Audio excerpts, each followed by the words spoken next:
Salve galerinha, sejam bem-vindos então para mais um vídeo do canal Área dos Animes. E hoje então vamos mais uma vez então continuar com os reviews do mangá de One Piece, indo então para o capítulo 1067 intitulado Punk Records, onde o arco de Egghead continua com tudo e é claro, nós vamos continuar a comentar sobre o mangá.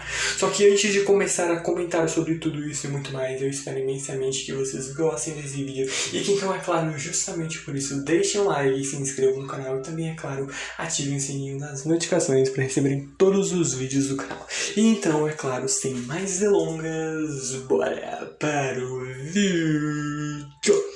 Bom, a gente começa esse capítulo talvez com um questionamento que faz um baita de um sentido, onde a Bonnie questionando o que aconteceu com a cabeça do Vegapunk, que como a gente mesmo viu nos capítulos passados, ela era gigantesca e a nível de comparação da própria Bonnie, ela costumava ser como uma lâmpada gigante. E a resposta do Vegapunk pra mim é a melhor possível, porque ele simplesmente viu de que a sua cabeça estava ficando um pouco grande e então daí ele teve a brilhante ideia de simplesmente vir e cortá-la. E ele fala isso como se simplesmente estivesse cortando o cabelo e não fosse nada. O Jimmy até confirma que também ouviu rumores sobre ela ser grande, mas o próprio Vegapunk comenta que ela costumava ser grande. Ele era tão alto quanto um gigante quando conheceu a Lia Bonnie.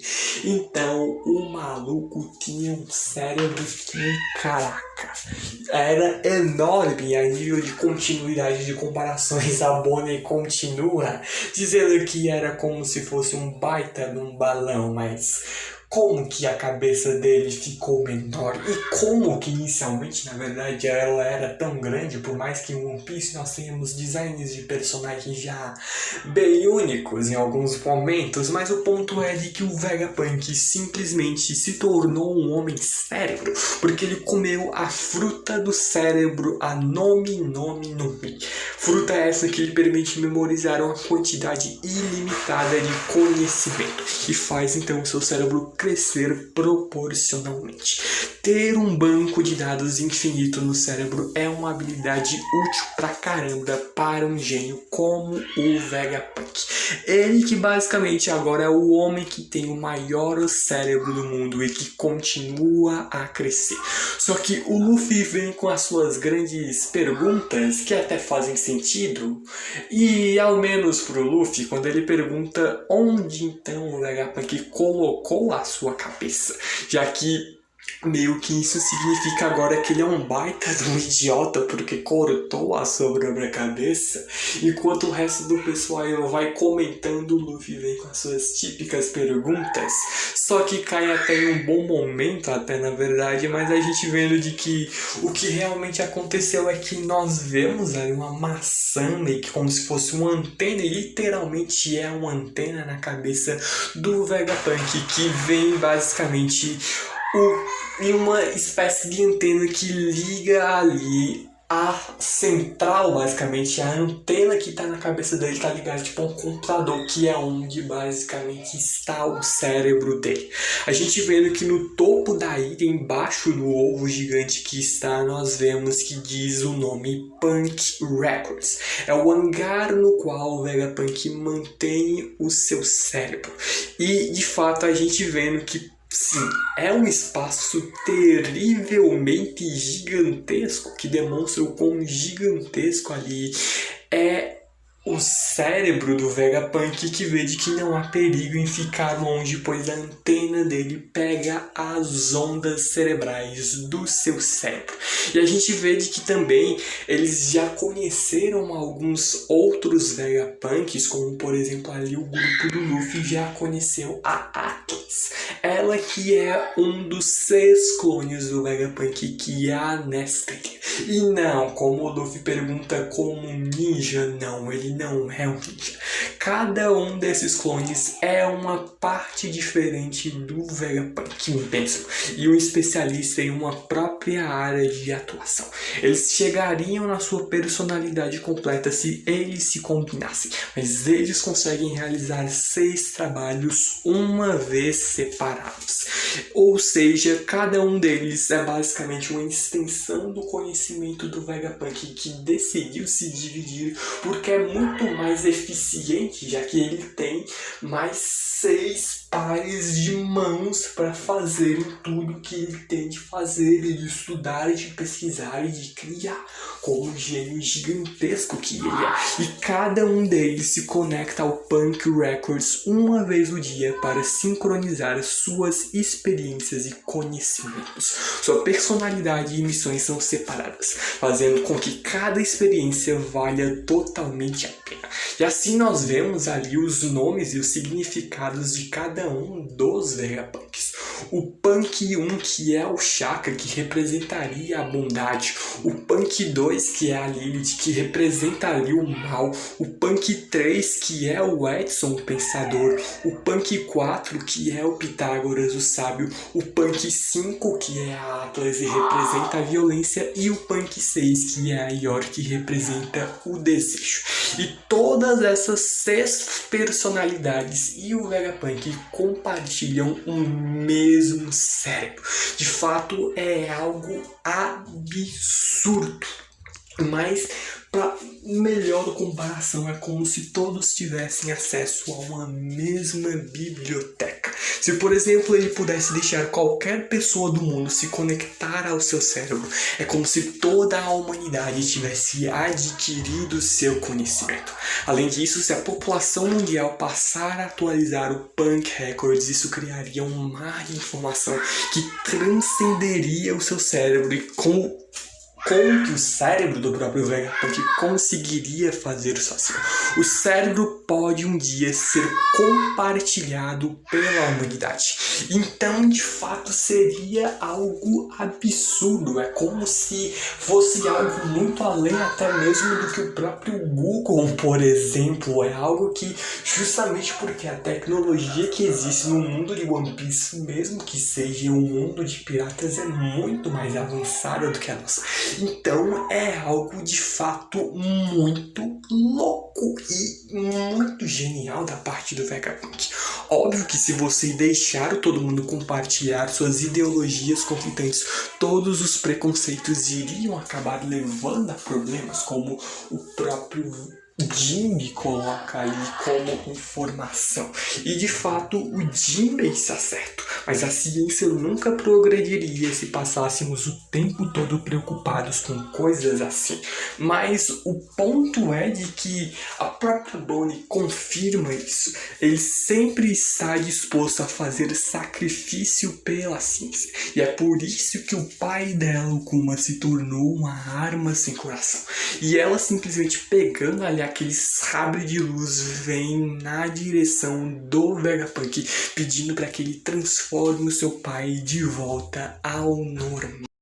Tá com raiva do Vegapunk, basicamente vem ameaçando ele com aquele sabre de luz que ela conseguiu aí em Egghead, dizendo de que se ele não transformar aí o pai dela de volta ao normal, ela iria sim matar ele.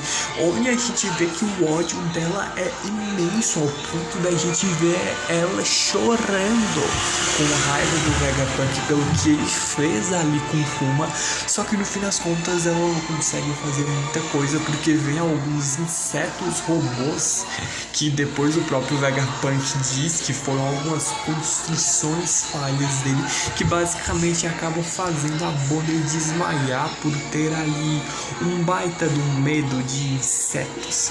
Só que o Vegapunk meio que até se sente de fato culpado, entendendo ali realmente tudo o que ele fez. Ele se sente um pouco culpado, por mais que depois a gente veja de que não exatamente é tudo culpa dele, mas ele assume boa parte da responsabilidade. Só que ele então muda de assunto, vendo de que o Luffy recentemente esteve em Wano, querendo saber ali sobre os rumores de que há um outro dragão além do Kaido lá em Wano, são de fato reais. atrás e a gente sabe de quem o Vegapunk está se referindo, que é ao Momonosuke. O próprio Vegapunk fala de que acredita que ele comeu a fruta defeituosa que ele deixou em Punk Hazard, quando o próprio Luffy se questionando como assim defeituosa, por conta de que a gente viu que funcionou perfeitamente bem com o Momonosuke depois de certo ponto ele conseguindo voar, cuspir fogo, uma força absurda. O único defeito que o Vegapunk vê é que no fim das contas o Kaido no modo dragão ele tem a pele azul, mas agora a pele dele do dragão com o Momonosuke tem vira rosa. E no fim das contas esse é o grande motivo do Vegapunk achar no fim das contas que falhou, quando ele vai explicando que essa é uma Akuma no Mi artificial que ele sintetizou e a fez depois de 20 anos pesquisando o fator de viagem do Kaido, que custou inúmeros recursos, mas no fim das contas ele, ao ver dele, não obteve bons resultados, porque ele não é apenas um gênio, como também é um baita de um perfeccionista e queria criar um dragão tal qual o Kaido, assim como também ter a mesma cor que o Kaido assume quando vira dragão, que é azul e não rosa como é com o Momonosuke. Mas a gente continuando com essa parada de construções, criações, invenções do Vegapunk, vem esse robô gigantesco aí que o Luffy perguntando se é algo do Vegapunk. Só que na verdade isso não tem nada a ver com o maior cientista do mundo atualmente, por conta de que esse é o lendário gigante de ferro, que atacou a terra sagrada de Mary Joyce há cerca de 200 anos atrás, sendo que ele foi construído há mais de 900 anos. O seu objetivo permanece até o momento desconhecido. O próprio Vegapunk ouviu rumores de que ele ficou sem energia antes de conseguir causar qualquer baixa.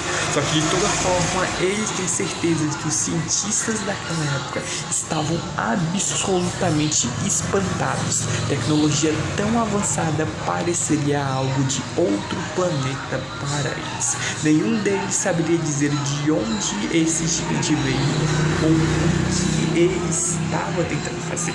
Parece então que o governo mundial ordenou sua completa destruição, mas os cientistas daquela época não conseguiram segurar sua curiosidade. É por isso que eles esconderam a ilha em Egghead sem o conhecimento do governo. E a gente mesmo vendo ali de que eles acabaram chegando até Egghead com uma baita de uma confusão, onde o próprio Vegapunk tentando entender ali como ali que eles conseguiram chegar em todo esse ferro velho, e no fim das contas foi por acaso. E é o Luffy, no fim das contas. Talvez a gente aceitasse ainda mais se fosse, por exemplo, o Zoro, do jeito perdidão que ele é. Enquanto a gente muda ali, indo pro grupo dos demais Mugiwaras, quando a gente vem ali de que eles também comentando ali sobre esse robô gigante, onde eles veem de que 200 anos atrás é perto da época que o movimento pelo fim da discriminação dos tritões começou. E esse robô, pelo que dá a entender, sim, escalou a Headline, onde a gente mesmo vê que o próprio Vega Force 01 é baseado no que o Vegapunk aprendeu ali sobre esse robô gigante, conforme o Shaka explica, mas falta até mesmo poder científico para o maior cientista do mundo para entender cada aspecto desse robô gigante. É difícil de acreditar que esse soldado mecanizado foi feito há 900 anos atrás. E sim, meus amigos, como o próprio Frank questiona, e é verdade, existem coisas que nem mesmo o Vegapunk consegue recriar. Mas o grande problema, na verdade, do Vegapunk é em relação à falta de energia. A fonte de energia desse robô é algo completamente diferente. No passado eles possuíam uma fonte de energia que viraria de cabeça para baixo as ideias modernas atuais do que é possível. Mas a gente vendo de que ao menos ali o Luffy se encontrou com o Vegapunk e eles não estão fazendo mais tantos problemas agora nesse momento. Só que a gente vendo de que a Bonnie ainda desmaiada vai ter um acerto de contas dela com o Vegapunk, mas o Vegapunk realmente reconhece que fez algo horrível pra ela, onde o próprio Luffy e o Chopper concordando de que eles sim deveriam então se ajoelhar e pedir perdão ali pra ela, só que ele ainda tem algo que precisa entregar ali pra Bonnie, que é algo com baita de um significado envolvido, que a gente só vai ver isso bem mais à frente. Mas vê então que o Vegapunk dirige-se ao Luffy, percebendo que a propósito ele sente que o destino trouxe o Luffy até aqui, justamente porque ele pede para que Luffy do Chapéu de Palha, por favor, leve-o para longe de Egghead. Só que enquanto isso a gente vendo que a Cypher Pool L0 chega então aos mares de Egghead, quando eles basicamente se dão de cara com ciabiches mecânicos e não estão pra brincadeira. A gente vendo de que alguns relatos ali que eles ouviram indicam que a Bonnie foi vista ali a caminho de Egghead, e é mais uma hora que entra na mira da CP0, onde eles vendo de que ela já serviu ao seu propósito e se a encontrarem podem apagá-la. Só que enquanto isso a gente vendo de que para Egghead vai ser um baita do problema se descobrirem que eles estão acolhendo piratas, onde a gente vendo de que alguns Vegapunks têm opiniões completamente distintas uns dos outros, mas o ponto é de que o Luffy é alguém no qual o Vegapunk confia o suficiente para que ele leve para longe aí de Egghead. A gente mesmo vendo de que ainda assim, mesmo para que eles tenham que sair de Egghead, eles vão ter que bater de frente com a CP0, ou seja, lutar contra o Rob Root. E vai ser algo muito interessante ver esse reencontro desses dois. Diante ainda dessa chegada do Rob Root, o pessoal da CP0, o Chakra simplesmente decide ir direto para o ponto, para que a CP0 entregue logo o Serafim e saia. Apesar de que ele duvida ali que agentes do governo responderão bem a isso, então preparem-se para interceptá-los, pois é negada a entrada do governo mundial para aportar em Egghead. Só que a gente não muda indo ainda aí na Grand Line pro reino de Kanomaka. Vemos ali de que o Kuma, que havia sido recuperado pelo pessoal do exército revolucionário quando o Sabo e companhia ali invadiram Mary Joyce, a gente vê de que o Kuma então volta a se mover e se agir de um modo estranho.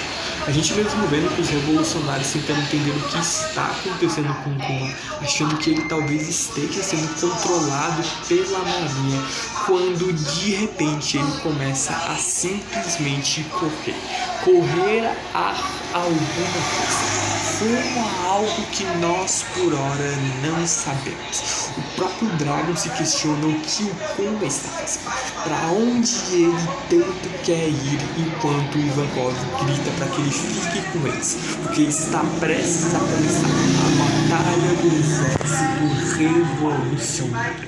E não apenas ele, como também Egghead vai começar a escutar, porque sim, teremos os chapéus de palha contra os membros da CP0. Só que tudo isso e muito mais já não é mais assunto para esse vídeo, porque eu já vou me despedindo de todos vocês. E espero imensamente que tenham gostado desse vídeo, mas é justamente por isso que espero que deixem um like, se inscrevam no canal e também ativem o sininho das notificações para receber todos os vídeos do canal. A gente continua então nos próximos vídeos. Então, muito obrigado por tudo. Falou, e eu fui.